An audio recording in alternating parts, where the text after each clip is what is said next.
Assalamualaikum warahmatullahi wabarakatuh. Pemirsa Hasanah, banyak kasus di masyarakat kita, anak-anak diperlakukan tidak baik, bukan dari orang lain, bahkan dari orang tuanya. Memang, mendidik anak dengan memukul itu boleh, akan tetapi hal itu keluar dari hukum asal.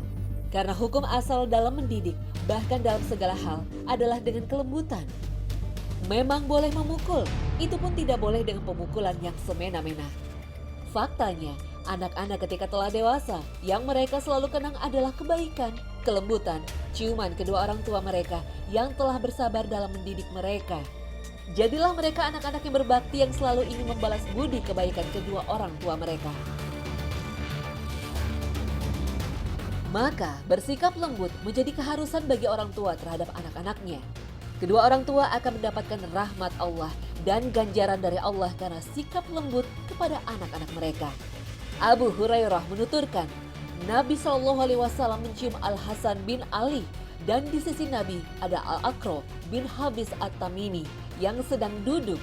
Maka Al-Aqra berkata, aku punya 10 orang anak, tidak seorang pun dari mereka yang pernah kucium.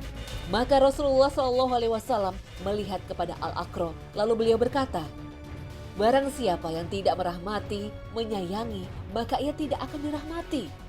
Hadis riwayat Al-Bukhari dan Muslim. Peristiwa serupa dituturkan Aisyah radhiyallahu anha. Datang seorang Arab Baduy kepada Nabi SAW lalu berkata, apakah kalian mencium anak-anak laki-laki?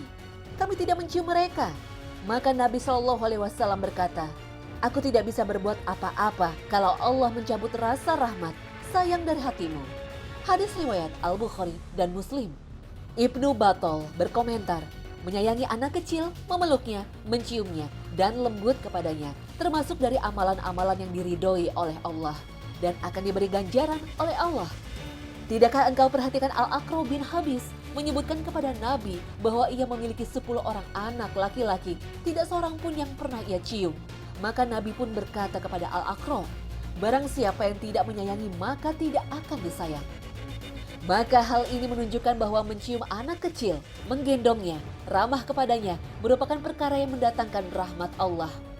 Perhatikan bagaimana Nabi SAW menggendong cucu beliau, Ummamah putri Zainab, di atas leher beliau ketika beliau sedang sholat. Padahal sholat adalah amalan yang paling mulia di sisi Allah dan Allah telah memerintahkan kita untuk senantiasa khusyuk dan konsentrasi dalam sholat. Kondisi Nabi yang menggendong Ummamah tidaklah bertentangan dengan kekhusyuan yang diperintahkan dalam sholat. Nabi khawatir akan memberatkan Ummamah kalau beliau membiarkannya dan tidak digendong dalam sholat. Lalu bagaimana dengan mencium anak orang lain? Apakah termasuk mendatangkan rahmat Allah Subhanahu wa Ta'ala?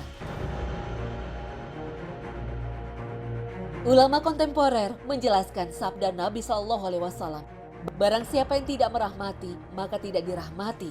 Bahwa hadis ini menunjukkan bolehnya mencium anak-anak kecil karena rahmat dan sayang kepada mereka.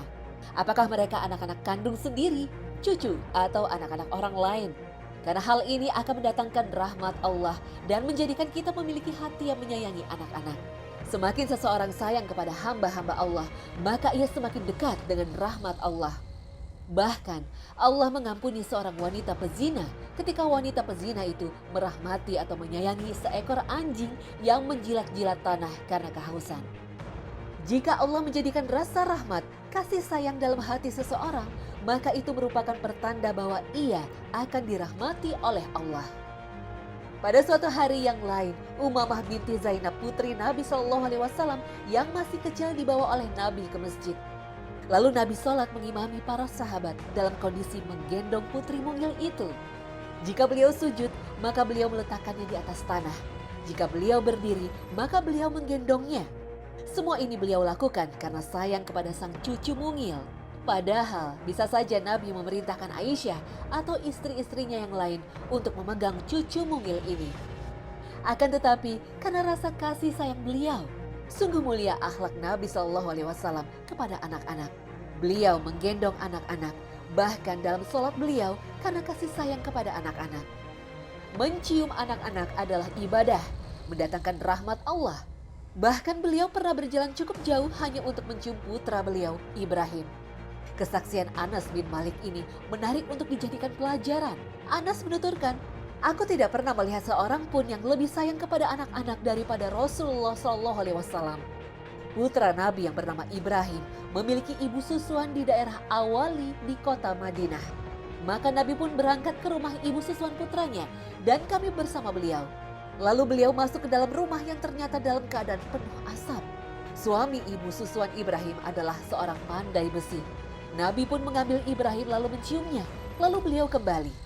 Hadis riwayat Muslim. Wallahu alam.